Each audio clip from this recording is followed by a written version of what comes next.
que a pergunta do Felipe foi oportuna por isso, porque olhando para o Lagrangiano de Higgs, a gente pode ver aonde é que está o momento em que o termo que vai detonar o aparecimento do fóton e dos externos. Vamos trabalhar um pouquinho isso aqui só, porque eu acho que essa discussão é importante. Por que eu posso? Esse ponto eu vou fazer o seguinte, vou apagar esse lado. Olha, pode deixar aqui hoje, botar intervalo 5 e meio, tá?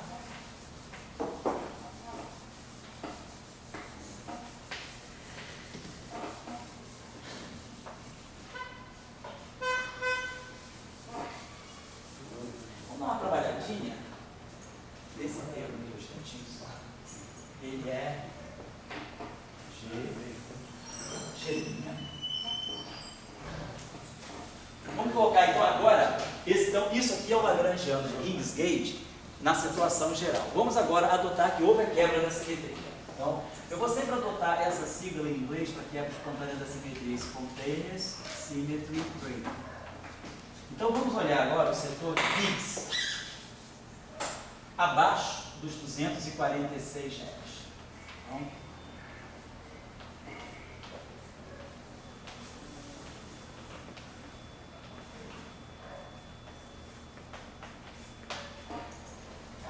Então, nessa situação, para mim, o Higgs, trabalhando no gauge unitário, né, vamos adotar o gauge unitário, como a gente já falou no início, então o Higgs adquire essa forma. Então, o que a gente está procurando no LHC é a partícula associada a esse campo. Isso aqui é a constante, né, o valor esperado no vácuo. Então, vamos colocar isso lá no Fidager. Então, nós vamos ter 0, V mais H.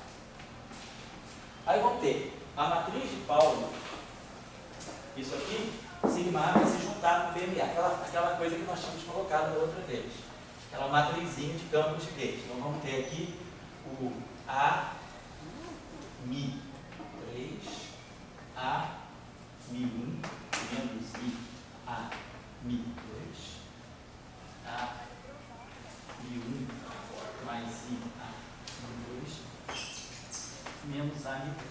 Então, B, perdão.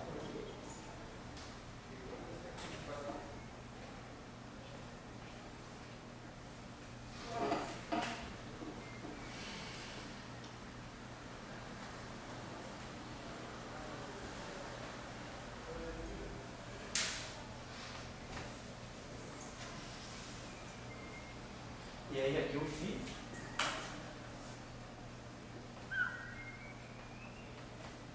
E aqui o y. É aquele vértice, isso aqui. Tá? Isso aqui é um. Joga para cá. Você passa a vontade que isso aqui é um campo vetorial, isso aqui não tem estrutura matricial, isso aqui são coeficientes. É BM1, sigma 1, mais BM2, sigma 2, mais BM3, sigma 3. A matriz está aqui, isso aqui são meros coeficientes. Então, esse B pode residir aqui dentro sem problema. Então, é isso que eu fiz aqui. Agora, olha só, com essa estrutura aqui, isso aqui dá 0. Esse primeiro termo aqui dá 0. Então, aqui eu vou formar. Isso aqui é o que eu vou chamar isso aqui de W-. Isso aqui é o meu. Vamos denotar isso aqui por W+, perdão. Isso aqui vai ser o meu W+, que multiplica V mais H. Isso aqui vai ser 0 e isso aqui vai ser menos BM3 V mais H. E aqui, ó, isso aqui vai dar 0. Então, no final do dia, o que a gente vai ganhar, e aqui tem o Y. Então, no final de tudo, esse termo aqui, somente esse termo aqui, tá, gente? Ó. Esse termo aqui, que é o termo que eu digo onde está a gênese, onde o Higgs, o Z0 e o fóton vão se separar. Esse termo só, que é isso que eu estou calculando ali, ele está dando para nós G'. Isso aqui dá 0. Aí vai ter aqui menos BN3, YI. E aqui o V mais H.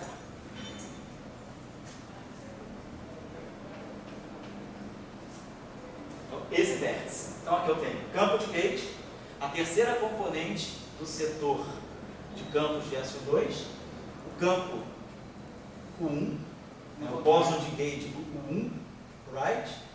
A terceira componente do bóson de Gauge do SO2 e aqui o Higgs, V mais H. Não falta o V mais H antes do B3? É isso aí, não? Aonde? Antes do BM3? BM3. Desculpa, BM ao quadrado. Falta assim, bota BM ao quadrado.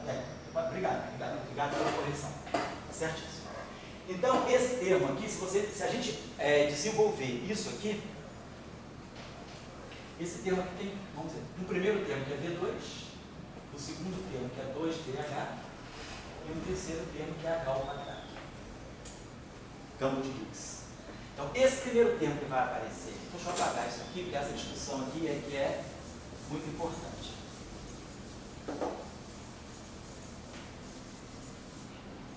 Então, quando a gente desenvolver aquele produto ali, aquele quadrado ali, a gente vai ter menos G, G', V ao quadrado. Tudo isso aqui é constante. Acoplamento do SO2, acoplamento do 1, V2. E aí vamos ter aqui BMi 3, Y, Mi. Depois nós temos um termo que vai ser menos 2G, G', V. BMi 3, Y, H. E depois o termo final que vai ser menos G, G', B, Mi 3, Y, H ao quadrado. Então, de Higgs ao quadrado. Então, esse vértice, esse termo aqui, observe que isso tudo aqui é constante.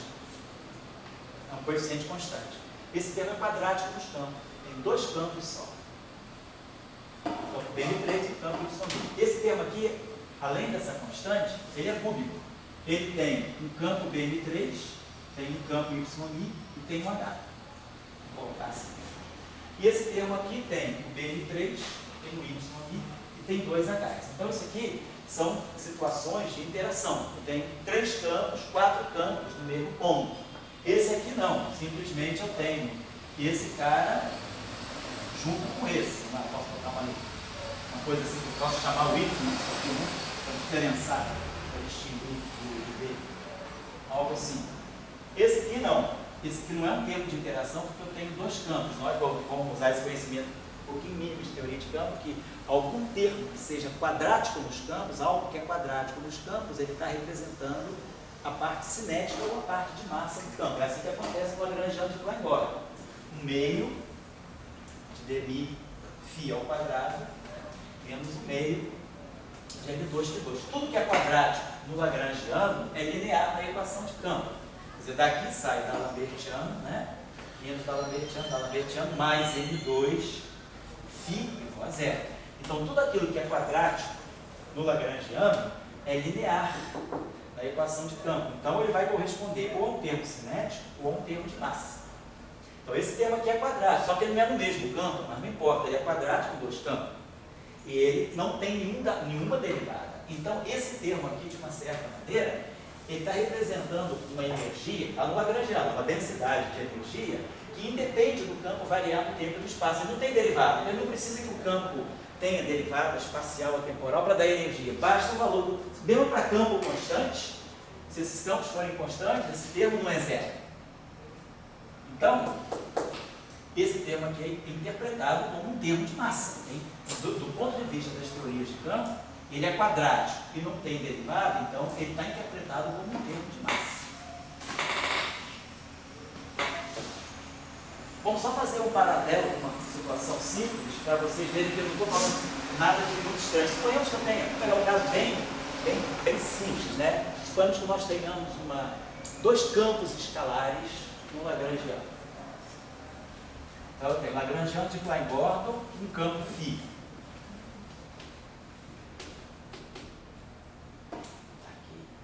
E Lagrangiano de Klein-Gordon para um campo sigma. E um termo aqui que mistura φ com sigma.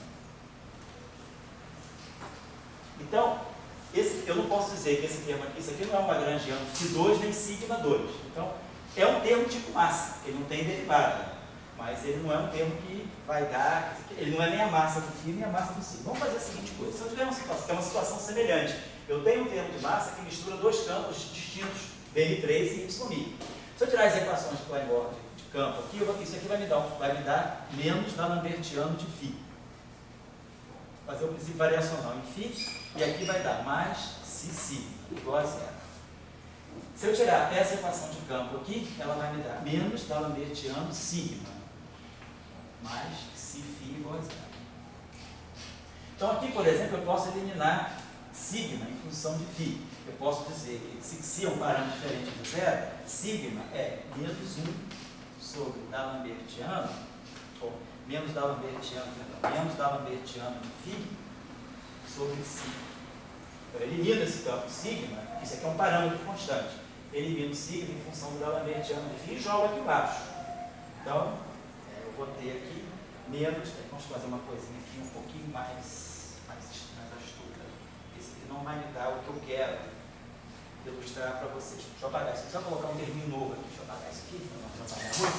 Além desse termo aqui, eu vou colocar aqui um termo que vai ser o meio de mi φ ao quadrado. Vamos colocar esse termo. Vou colocar esse termo que poderia ser. Tá legal. Então, isso aqui na equação do φ, eu ganho um termo novo aqui. Só acrescentar esse termo novo aqui, mais mi φ igual a zero. E aí, aqui, quando eu tirei a equação, isso aqui não é zero. Então, se eu agora substituo, faço esse exercício segundos, eu faço o contrário, substituo φ aqui em cima. Então, eu vou ter φ vai ficar menos D'Alembertiano de φ está aqui. Vou substituir esse φ pelo sigma, perdão. Vou substituir o φ pelo sigma. Então aqui vai ficar menos D'Alembertiano de sigma sobre xi. Vou colocar aqui, vai ficar mais D'Alembertiano ao quadrado de sigma sobre xi. Vou substituindo φ. φ igual a isso aqui. Então fica grande. Eu substituo esse φ aqui. Mantenha esse xi aqui. E agora esse carinha vem para cá. Então vou botar esse φ aqui, vai ficar mais mi xi, D'Alembertiano de sigma sobre xi. Isso mesmo? Mi sobre xi igual a zero. Então, posso multiplicar tudo por xi. Eu fiquei com essa seguinte situação: menos D'Alembertiano ao quadrado mais mi D'Alembertiano mais xi2 sigma igual a zero. Certo? Se, por exemplo, isso aqui é igual a zero. Então, se eu passar para o espaço de Fourier, olha, aonde? Aqui é sigma. Obrigado. Obrigado, tá? De repente o campo virou parâmetro. Então tá certo. Então, se eu fizer a transformada de Fourier disso aqui, vou para o espaço dos momentos, né? Isso aqui fica K4 menos mi. Aliás, menos K4. Vou ensinar menos aqui.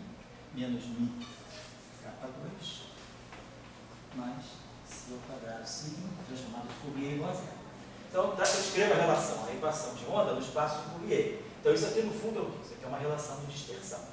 Eu tenho aqui K4 mais mi K2 mais xi ao quadrado igual a zero. Para isso aqui ser zero, sem que o campo seja zero, vou corrigir já. Mais, obrigado. Então, para que o campo não seja nulo, é preciso que esse coeficiente seja nulo. Então, isso aqui me dá uma equação em K2. Isso aqui é K2 igual a menos mi, mais ou menos mi ao quadrado mais 4 xi ao quadrado sobre 2mi. Não, sobre 2, sobre 2. Então, por exemplo, K2, a raiz, esse aqui é menos, isso aqui tem mais, essa raiz aqui é positiva. Então, Então isso aqui está me dando um valor positivo. Isso aqui está me dando que K2 é um certo M2. Então, isso aqui é uma relação do tipo ômega 2 menos K2, C2, ômega 2 sobre C2 menos K2 igual a M2. Então, ômega 2 igual a K2, C2 mais M2, C2. Bota os H cortados nos lugares certos, é 2 igual a P2, C2 mais M2, C4. Onde esse M2 aqui, vamos dizer, 0 ao quadrado, você envolve o H cortado. Ou seja, eu ganho uma relação de dispersão massiva. Então, qual foi o papel desse termo aqui? Ó? Ele está aqui, ó. Tá? A massa desse campo, na verdade, são termos de massa. Então, esse modelinho simples, uma brincadeirinha, um toy model, que não serve para nada, ele está mostrando para nós que quando a gente mistura dois campos no lagrangiano, sem derivada, mesmo que esses campos sejam distintos, isso está fazendo o papel de uma massa. A massa não é sempre o termo canônico, M2, nem sempre a vida é tão simples assim. Então, se cada termo fosse diagonalizado, isso aqui seriam dois campos de Klein-Gordon independentes. Eu teria o meio, isso aqui, então tenho esse campo de Klein-Gordon, e depois teria esse campo de Klein-Gordon.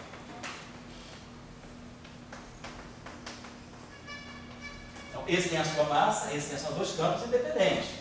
Mas não foi isso que eu fiz. Eu introduzi um termo aqui que mistura os dois campos de Klein-Gordon. Aí a pergunta é, quem é a massa de quem? Aonde é que está a massa? Eu não posso dizer que esse campo aqui está ligado a esse termo. Mas esse termo aqui também está ligado a esse. Então, esse cara aqui, ele é massa de quem? Não é nem do φ nem do Qi. Então, eu tenho que fazer o que eu fiz. Nós observamos que esse termo aqui é um termo de massa, genuíno, porque ele não tem derivada e ele é quadrado dos campos. Na equação de campo, ele é um termo linear no campo. E a gente vê que o papel desse termo é entrar na constituição daquilo que é a massa. Mas ele fica sendo massa de quem, então? Esse cara aqui? Não, ali. Aqui, você então, o que vai proceder? Problema de modos normais de vibração. Você faz uma diagonalização. Você diagonaliza o problema, vai para a base de autovetores. Ou seja, você vai buscar aqui os modos normais de vibração. Pequenas oscilações, capítulo 6 do livro do Landau. Certo? Ou, sei lá, o famoso livro aí do Goldstein. É isso, certo? Então eu vou deixar esse exercício para vocês, para você fazer. Você então vai ficar encarregado de fazer esse exercício e mandar o PDF para todo mundo. Ah, boa? Você com o Felipe. Aí, Felipe.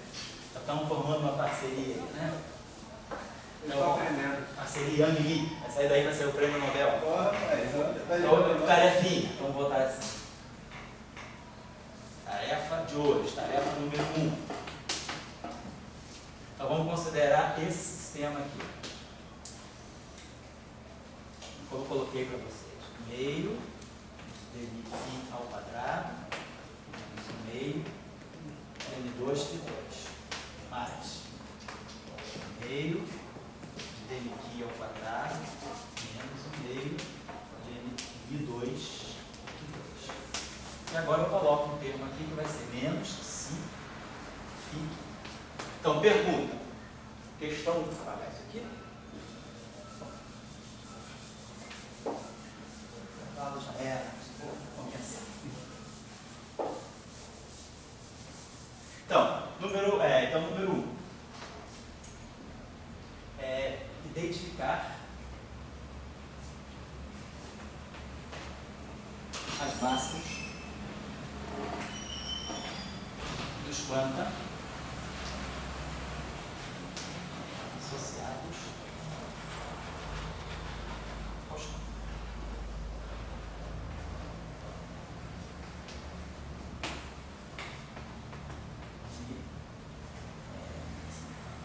Usando o método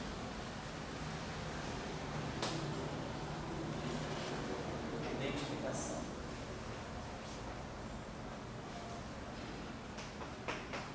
dos modos normais de vibração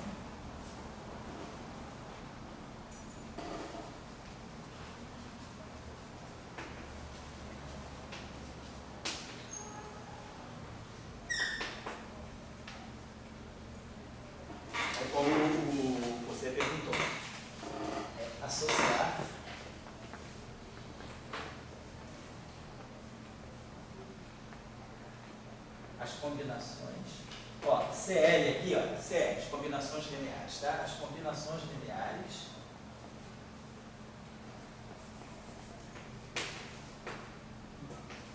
dos campos Φ. O lápis, esse aqui pega quando passa com a maquininha? Pega. Que correspondem às massas encontradas. Esse método aqui é exatamente fazendo isso que vocês vão estar fazendo exatamente o que se faz para a gente separar o Z0 do fóton.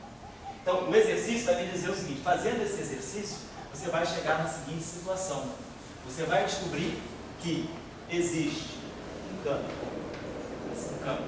fitil, que é alfa φ mais beta aqui, e existe uma outra combinação que é um campo quitil, que é gama φ mais delta aqui, de tal maneira que o lagrangiano desse sistema vai ser 1/2 de dmi fitil ao quadrado menos 1/2 de m1 ao quadrado fitil ao quadrado mais 1/2 de dmi fitil ao quadrado menos 1/2 de m2 fitil ao quadrado. Ou seja, você vai mostrar que você passa daqueles campos φ aqui para dois campos, fitil e quitil, que tem massa. Ali sim, isso aqui é um campo de Klein-Gordon, com a sua massa bem definida, e isso aqui é o outro campo de Klein-Gordon, com a sua massa bem definida. Então é exatamente o que a gente vai precisar fazer aqui, porque aqui eu estou misturando uma massa com B e com Y, então eu não sei quem é a massa de B e quem é a massa de Y. Eu estou numa zona de mixing. Então eu preciso usar um método desse tipo para poder, no fundo, desacoplar os dois campos e ver quem tem que massa. Essa aqui. Então esse exercício, que é o exercício que vocês estão fazendo aqui, é o exercício que daqui a pouco vai dar para nós os famosos ângulos de Weinberg. Os ângulos de Weinberg que saem justamente para poder identificar quem é a combinação de Dm3 e Y que dá o fóton e qual é a combinação de Dm3 e Y que dá o Z0. E tudo, desculpa, só para não quebrar aqui o final do raciocínio. Então tudo sai desse termo. Então é o termo que vem do setor de Higgs. Então é o setor de Higgs, como vocês estão observando aí, que pela quebra da simetria, ele me permite, a partir do Bm3 e do Ymi, constituir o que nós vamos identificar como fóton e o que nós vamos identificar como Z0. Essa que é vamos dizer assim, a trajetória que a gente tem que seguir aí. Tá certo? Fala aí. Mas quando eu faço V igual a zero, que seria o caso trivial de vácuo, Isso. eu mato aquele termo. Exatamente, aí você não quebrou a simetria. Aí isso não vai aparecer. Quando você não quebrou a simetria, não tem nem fóton nem Z0. Tem Bm3, Bm1, Bm2 e Y. Você está na situação acima de 246 Hz. Você não tem S2 separado, você tem unificado. Então você não sabe o que é fóton e o que é Z0. Você só vai descobrir o que é fóton e o que é Z0 abaixo de 246 Hz, que é o V diferente de zero. E é esse termo que faz isso. Está compreendido? Aqui eu já não me preocupo mais, porque isso aqui é um termo cúbico.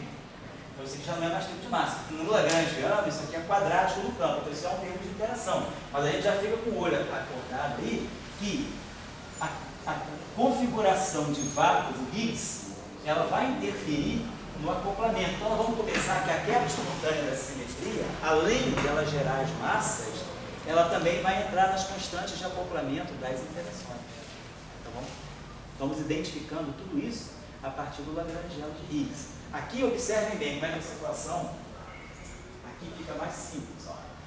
Vamos pegar agora, então nós trabalhamos esse termo aqui. Esse termo aqui também esse termo aqui é um termo que acopla campo de gauge, Higgs. Campo de gauge, Higgs. E aqui é a mesma coisa. Campo de gauge, Higgs. Então esses termos aqui têm a mesma categoria, que são quadráticos dos Higgs e quadráticos dos bósons vetoriais. Isso aqui é Φ-Φ-BD, Φ-Φ-YY. Isso aqui é Φ-Φ-BY. É quadrático, só que não é diagonal. B e Y se acoplam aqui. Então vamos dar uma olhadinha agora, abaixo dos 246 Hz, ou V diferente de zero, nós olhamos esse termo. Nós vamos olhar esses dois agora. Tá? Deixa eu guardar esse termo aqui. Então, menos G, G', V2. São os termos que vão nos interessar, os termos que vão ser potencialmente termos de massa. Então, nós estamos aqui, então eu vou marcar aqui bem, ou salvo, para você não se confundir. Bem diferente. Eu só vou escrever isso por hora, tá? E aí nós vamos pegar esse termo aqui, então, esse termo G, G', Φ', B, A, sigma, Φ, Y. Então, esse termo aqui nos levou a isso aqui. Menos G, G', BL3, Y. Então, é um termo de mix. Agora, nós vamos ter que fazer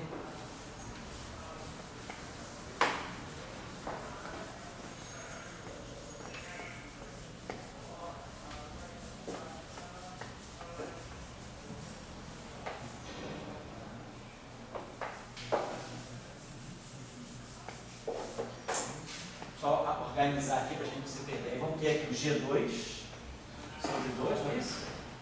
Φ' é Φ.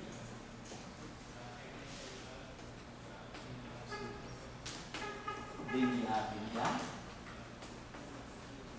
Vamos ver o que isso aqui vai dar para nós. E vamos ver o G' ao quadrado. Φ' é Φ.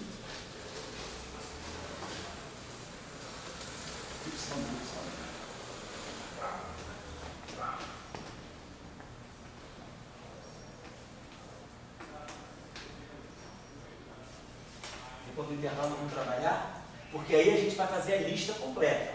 Isso aqui é o termo tipo massa.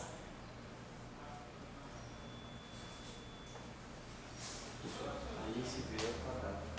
Esse V ao quadrado, obrigado. Está me corrigindo mesmo, V ao quadrado. E aí agora vamos fazer as mesmas coisas aqui. São praticamente 10 para as 6, a gente retoma 6 e 5, tá? Vou dar 15 minutinhos de intervalo para vocês.